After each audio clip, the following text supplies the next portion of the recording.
आप अनऑफिशियली किसी विदेशी धरती पर गए हो किसी ऑपरेशन को करने, आपका कोई बैकग्राउंड कुछ भी नहीं है, लेकिन जब आप वहां पर ऑपरेशन कर रहे हो तो आपकी आइडेंटिटी रिवील हो जाती है, कवर ब्रेक हो जाता है और आप पकड़े जाते हो, या चांसेस है कि अब आप पकड़े जाओगे। तो उस केस में एक स्नाइपर को या एक एजेंट को क्या ब्रीफ होता है, क्योंकि उसको अगर टॉर्चर करेंगे तो हो सकता है वो रिवील कर दे। सर दो है, अनऑफिशियली एक बंदा गया है, सपोज करो कि अगर मैं पहले पकड़ा नहीं गया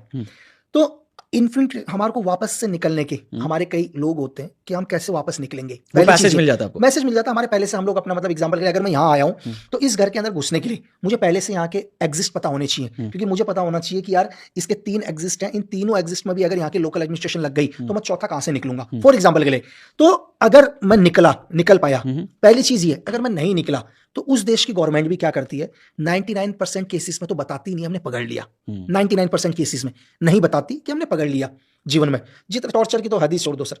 अगर 1% रिवील भी हो गया तो सारे जीवन भर आप जेल ही रहोगे। दूसरी चीज, शर्त भी है कि हमारी गवर्नमेंट भी मना करेगी, क्योंकि यूएन का रूल है सर, आप अपना जासूस किसी देश के पास नहीं भेज सकते। ये तो है अनऑफिशियली में सर। और आपके पास अगर कोई भी तरीका नहीं हो, अगर आपको ये भी लग गया कि नहीं यार अब तो चांस ही नहीं है बचने का, तो फिर शूट आउट कर दो सर अपने आप को।